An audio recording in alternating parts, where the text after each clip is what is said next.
I want to shine a light on our guest, Barbara Polk. She is a DEI thought leader and facilitator with over 25 years as a business executive with experience in human resources. So she gets people. Operations leadership. She knows how to get things done. And board governance. She understands how things work.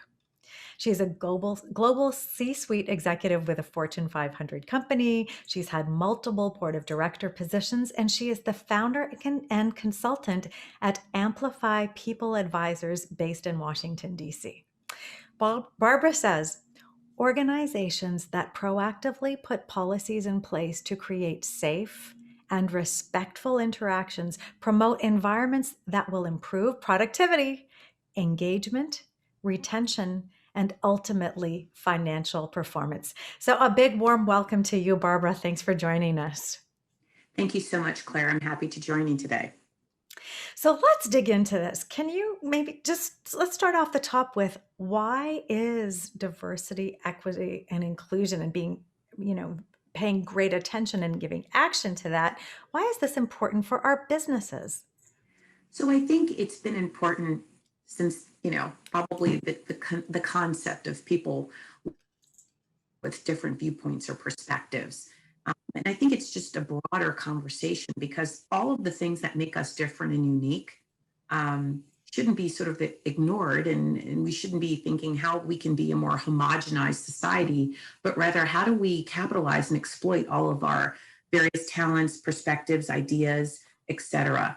I think I sum it up with my favorite quote is on diversity is by Victor Hugo.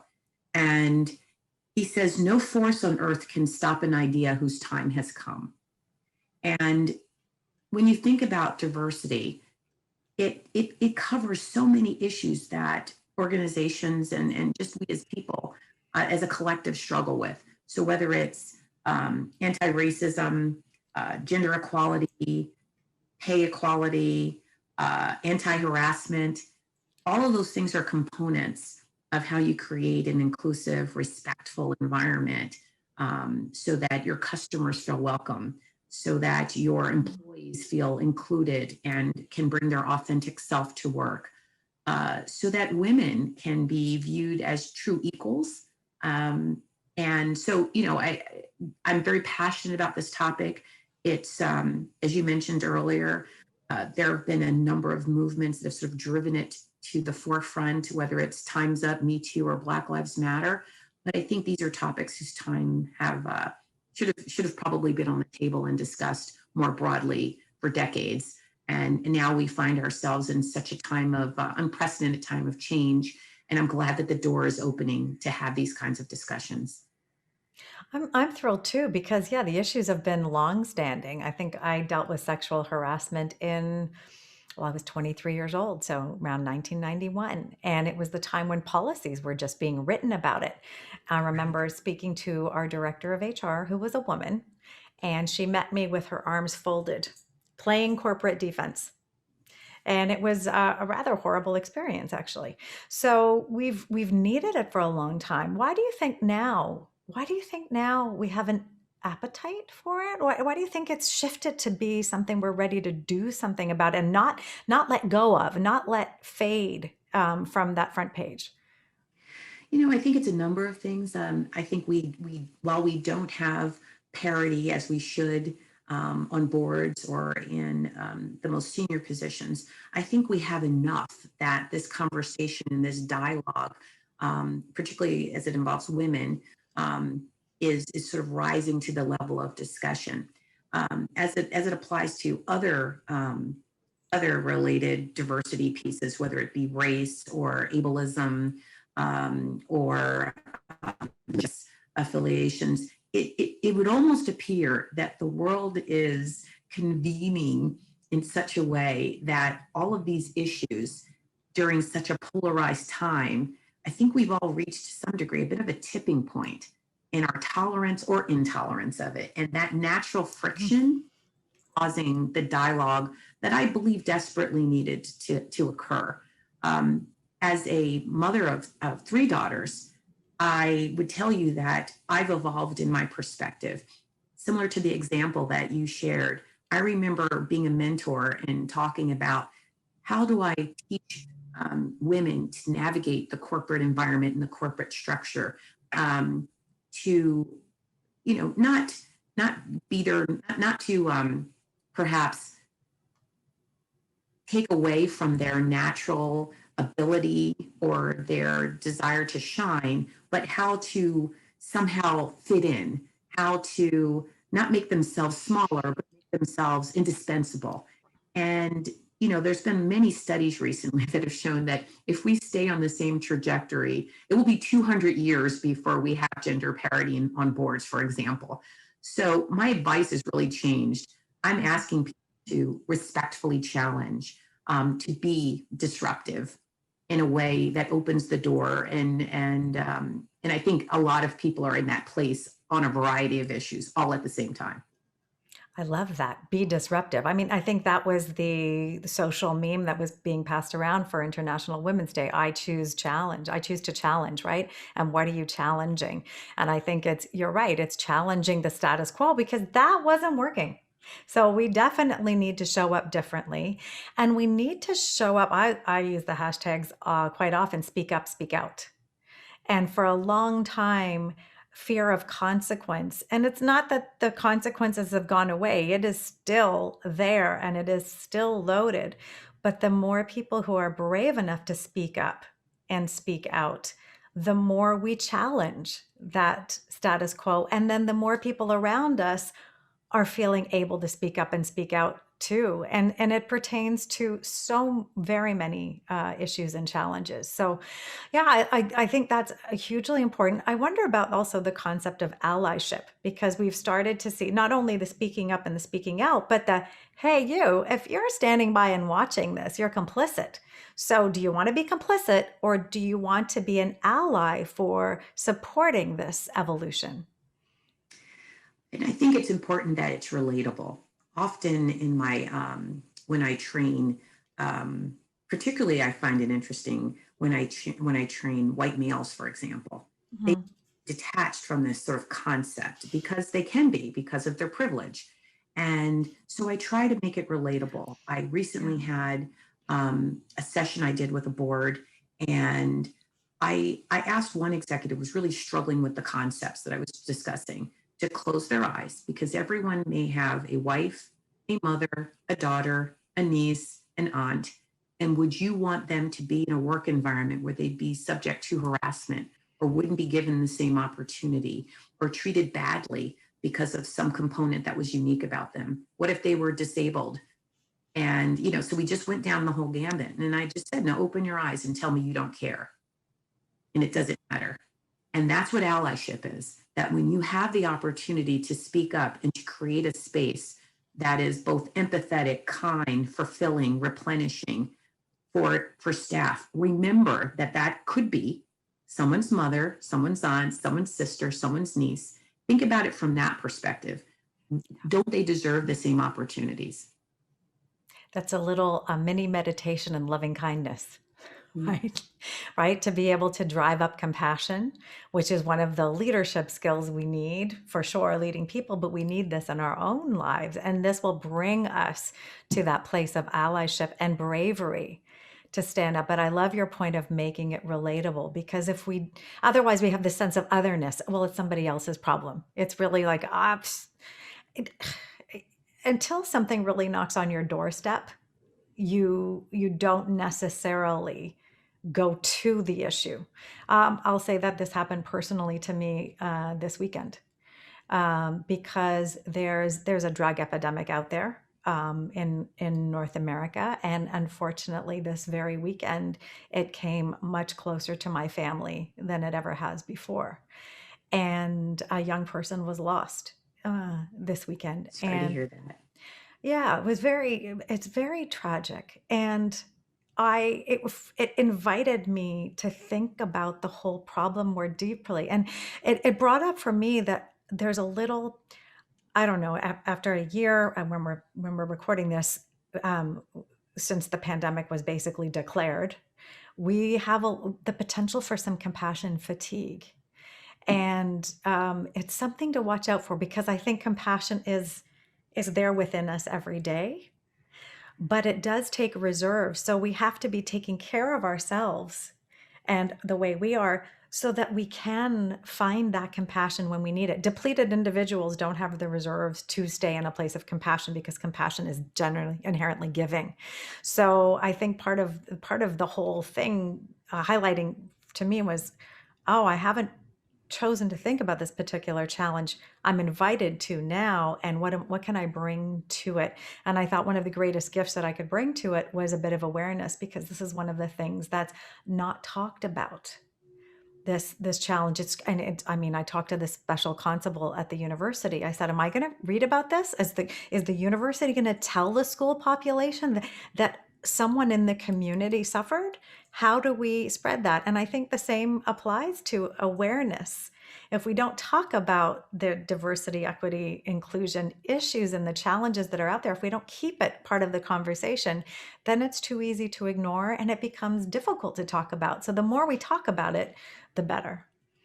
Absolutely. And, I think, I'm very sorry for your loss. You know, this sort of aligns when I say we bring our whole selves into the workplace, right, bad or good. And I certainly think we see enough evidence, in our news feeds and social media. We see probably more bad than good, unfortunately. But what's sort of interesting about what can happen in sort of the business community is that everyone, has their story, everyone has their perspective. And the beauty of talking about diversity, equity, and inclusion, our unconscious bias, the concepts of allyship is, as I mentioned before, there is something there that can inform you to be a better leader, that can inform you to be a better peer or colleague, that can inform your actions towards networking and building your business. And if we challenge and understand our blind spots and are open to learn, it really can provide endless opportunity for business growth, efficiency, you name it. I often find that some of the best leaders that I've come across are those individuals who actually are very observational and listen and understand and appreciate those differences and understand that each person has a unique type of value that they bring into their space. I've had some really interesting conversations with colleagues and even in a training realm on Black Lives Matter, for example, and it just brings out a broad swath of emotions. I think the unfortunately named "defund the police." I think it That was has bad, a bad different marketing, connotation. bad But sales job for an exactly important concept. right. But what I tell people is that think about it from this perspective.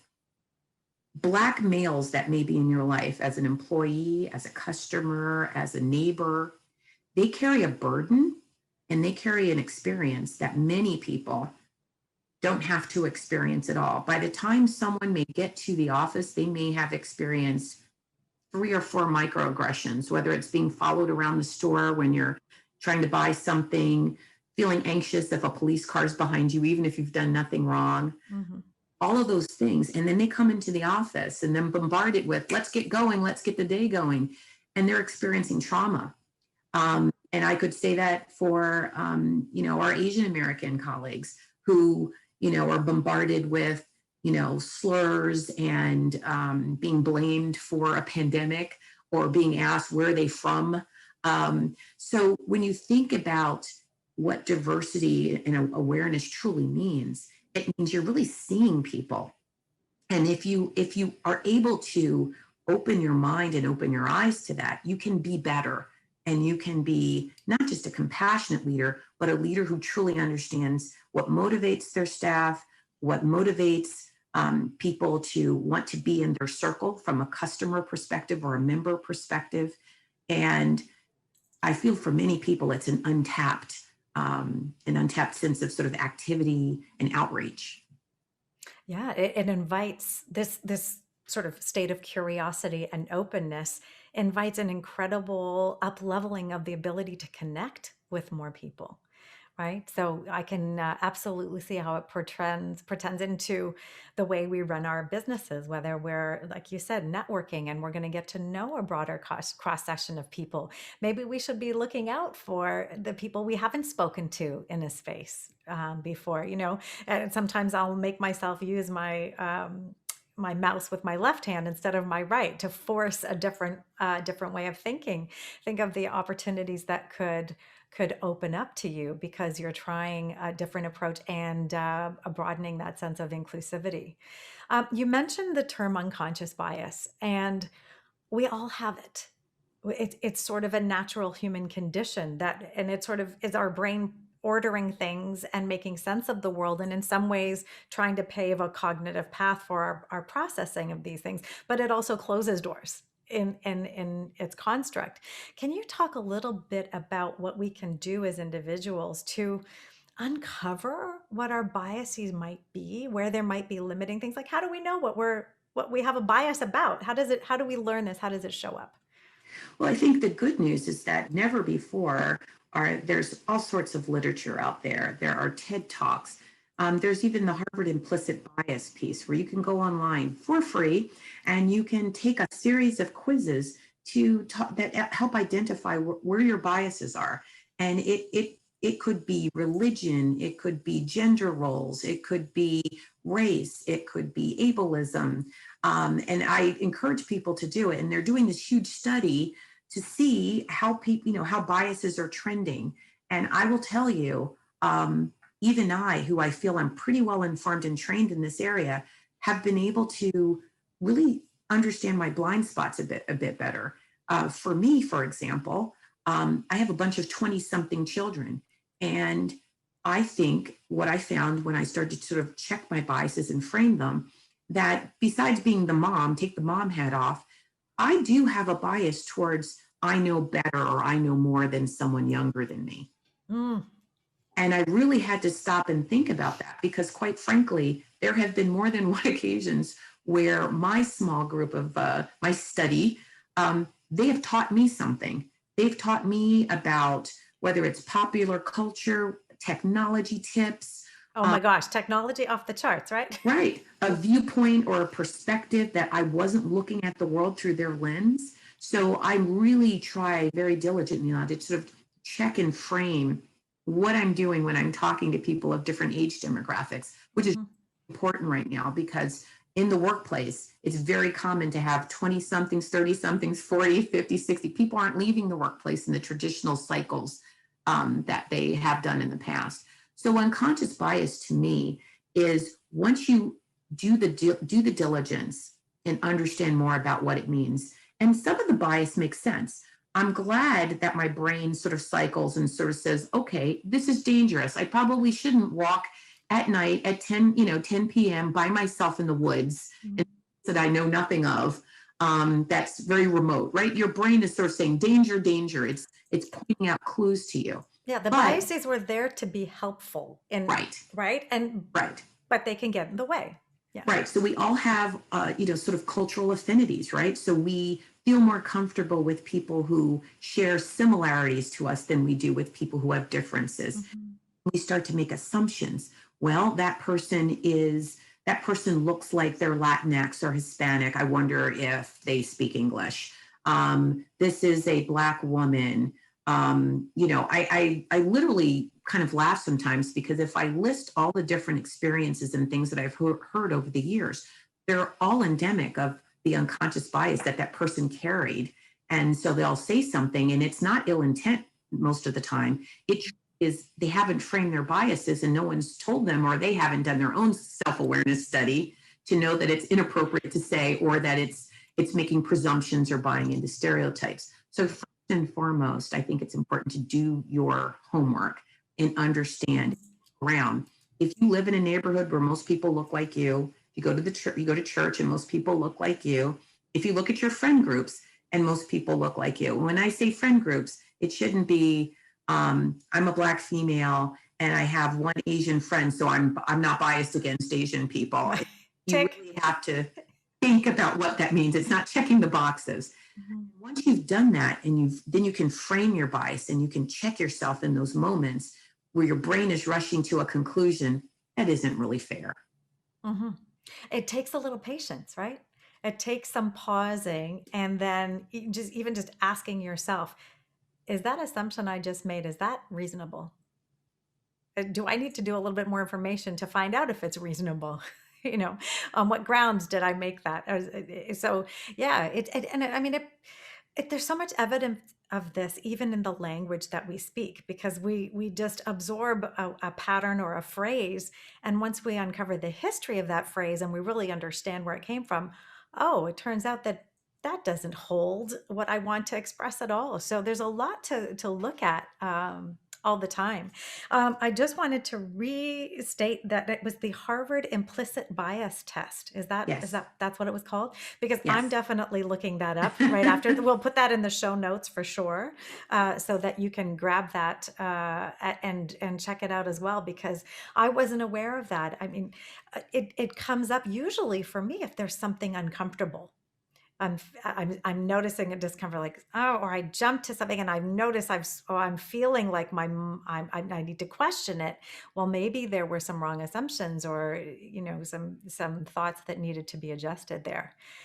Yes. Yeah. What can we say when we're with a client, with a colleague, and we see evidence of unconscious bias? I often talk a lot about playing a graceful defense. So, say you're witnessing something and you know it's out of line.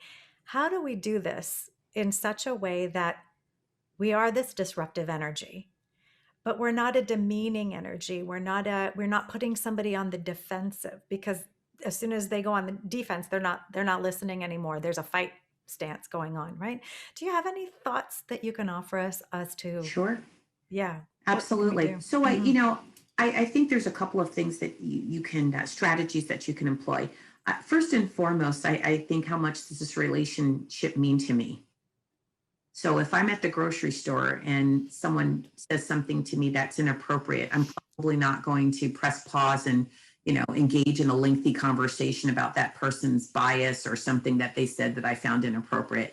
I don't have the resilience, and most people don't, to engage the world in deep conversation. I think you have to make sure that you can kind of sustain your mental sanity. So I think some of this, and I think often people who fall into diverse categories feel that fatigue as well.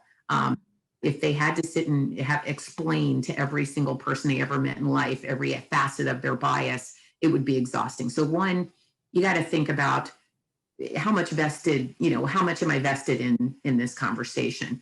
The second is, I think you have to discern whether or not it's an issue that you should address in the moment, or if it's an issue you should address privately.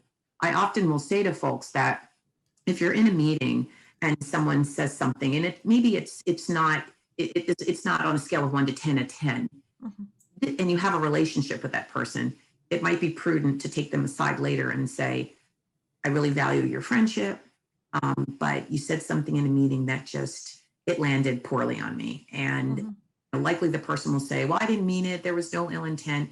It doesn't really matter. The words came out and they had impact. So I want to talk to you about that impact. 9 times out of 10, I think those conversations go well. Now, if you are in a large setting, potentially, and I think there's a lot of variables. It depends on your status in the room. I wouldn't expect, an entry level analyst to, confront the president of their organization. So, you got to pace yourself, right? But that's where allies step in. So if you have allies, Yeah. and that's why I think training and having open dialogue about this is important, because it shouldn't always be the person who's being sort of that's experiencing an unfortunate incident shouldn't always have to carry a burden to resolve it. So allies can play a key role in speaking up and saying, you know what, I don't think we've allowed Susan to speak in this meeting because we're in a meeting where they never call in the women. Or let's press pause because I think there's a better way to state our issue. So, there are different strategies that you might employ there. And I think, the other component that is really important is that you have to sort of sometimes lean into discomfort. My superpower, I've been told, is that I'm really comfortable with awkward silence. I'm really comfortable with it. And I think we can't be in a rush to make everyone feel better about something. It's almost at times, if you do make a comment and someone has a reaction, you start to try to pull it back. And I think bravery and, respectfully disagreeing with something or bringing something, you have to sort of build up that resiliency.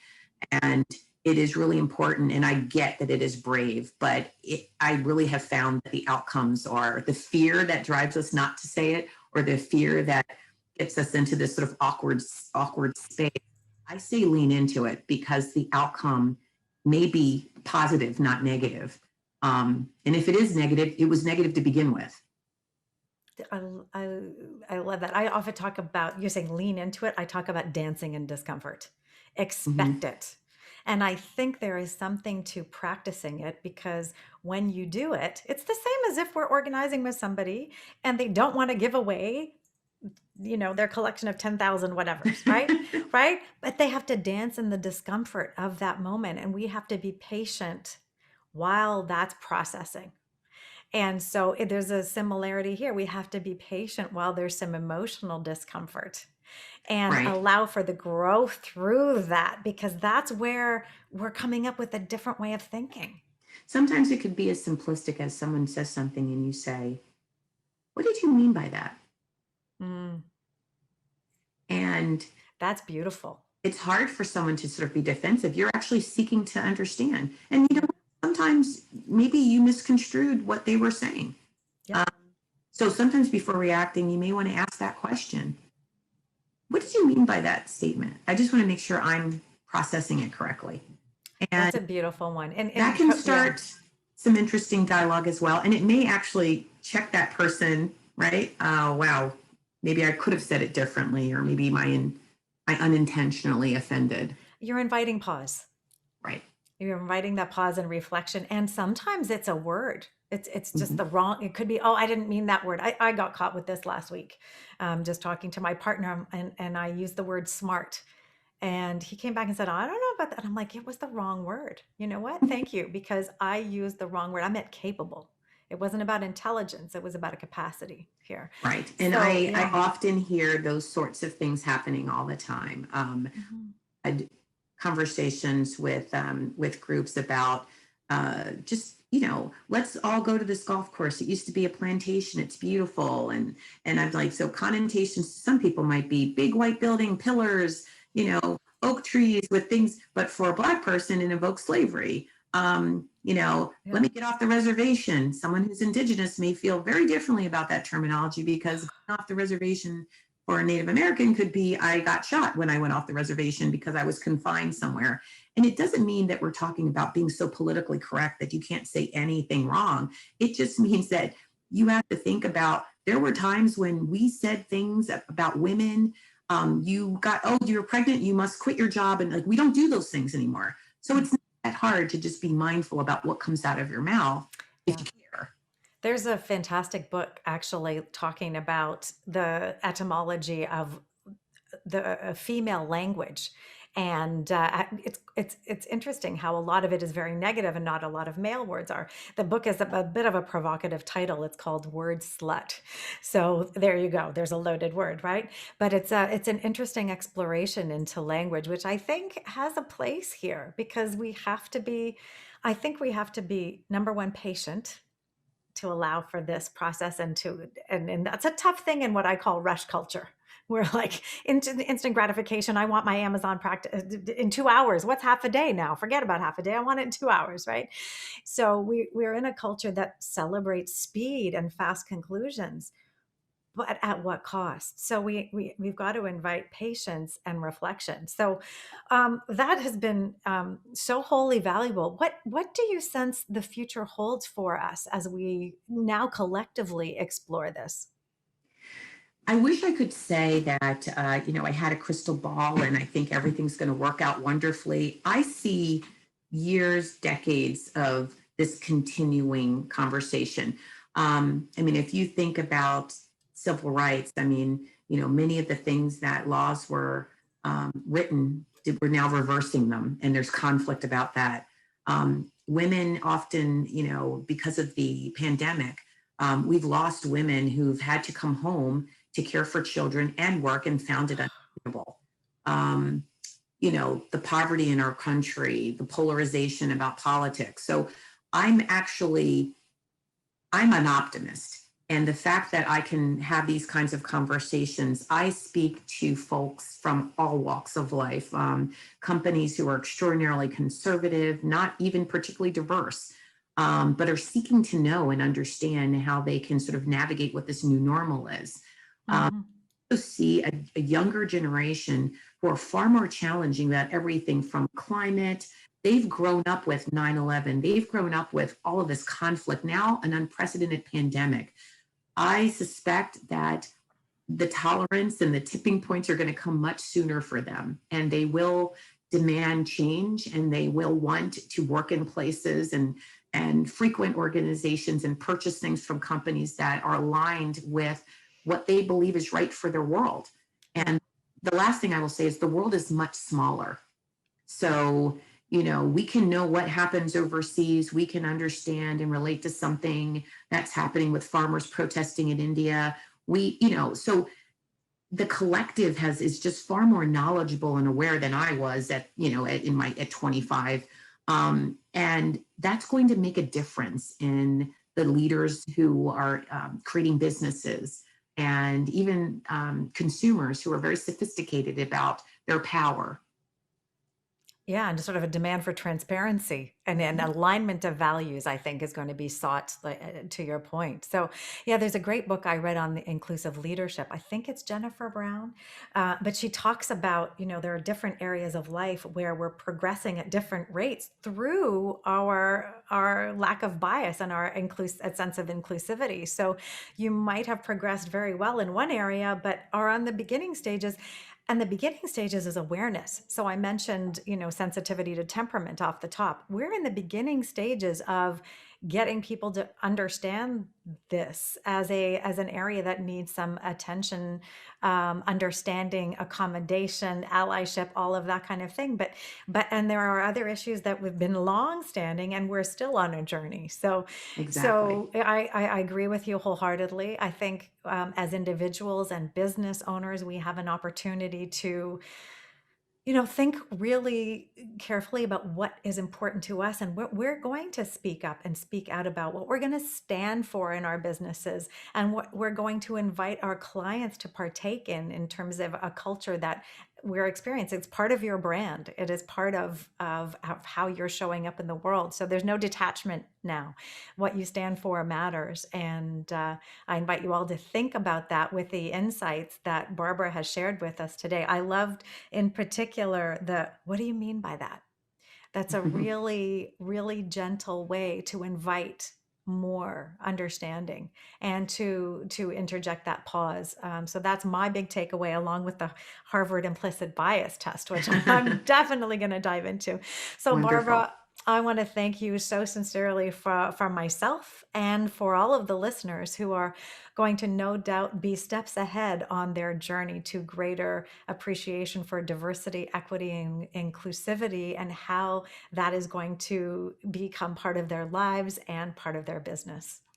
Well, thank you, Claire. It's been a pleasure spending time with you. And I will hopefully hear back from you. You can talk to me about what you learned about your biases. I think it's going to be a really interesting journey to explore. So I'm glad you were able to take that tip away. So thank you very much. Oh, my pleasure. I'm definitely coming back to you. I'm launching my own podcast, and I have questions for you about that too. I want to thank everyone for listening to this episode of Standout. I hope you enjoyed it. And like I said, we'll take away some gems that you can integrate into how you show up in the world in a more inclusive fashion. I invite you to find more episodes at napopodcast.com. You can find all your players there. You can even find our YouTube channel there. And just a note, the YouTube video always has a bonus question. So check out the YouTube channel if you're a visual learner, and definitely stay tuned for that content. So until next time, please be safe, be kind, and enjoy your journey.